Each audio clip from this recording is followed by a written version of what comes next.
Hi, my name is Nancy Eisman, and I'm an individual, marital, and family therapist at Healing Hearts of Indy in Indianapolis, Indiana. And the title of my video today is Death by Comparison. And I've been thinking lately about things that are capable of stealing and killing joy in our lives. I mean, everyone wants more joy in their life, right? I mean, I know I do. Life is pretty darn hard sometimes. And joy breathes a welcome respite into a difficult journey.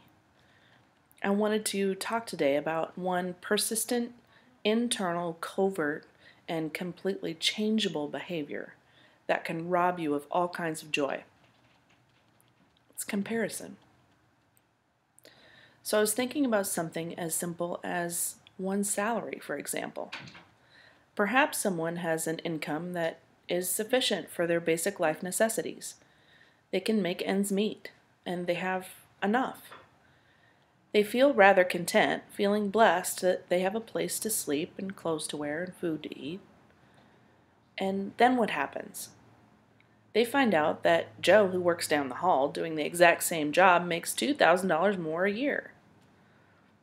All of a sudden, they're no longer happy with their job or their salary, and anger and resentment builds.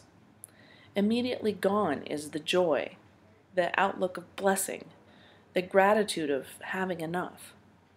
All of a sudden, what they make is $2,000 a year not enough.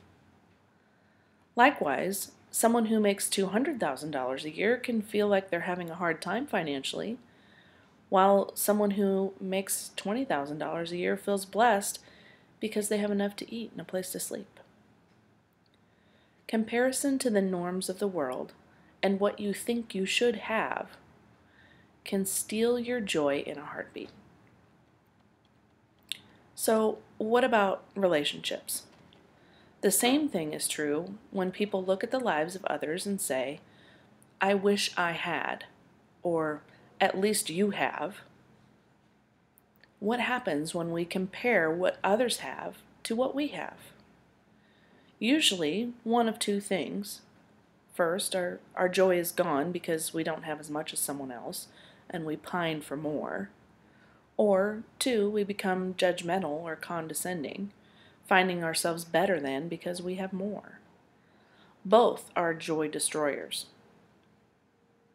There are more options, however, than just number one and number two. For example, 3, we can look at someone else who has more and be joyful with them in their blessings. 4, we can not worry about comparing and still feel thankful for what we have.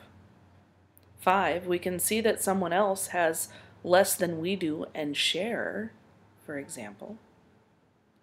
If we chose these options, how might our joy increase? The adverb that comes to my mind is exponentially. What joy there is in gratitude. A heart filled with gratitude has no room for anger and depression. Endlessly comparing what we have to what others have is a recipe for despair and a life driven by hunger and greed and feelings of wanting. So you've heard the sayings, the grass is greener, and keeping up with the Joneses, for example.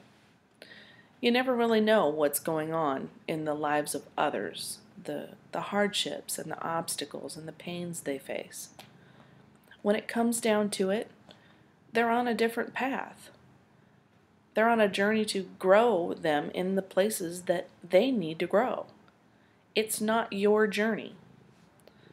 Learn what you can, exactly where you are. The Bible goes so far as to encourage us to consider it pure joy when we have troubles of many kinds. That's James 1, verse 2. Say what? Consider it joy when we're in trouble?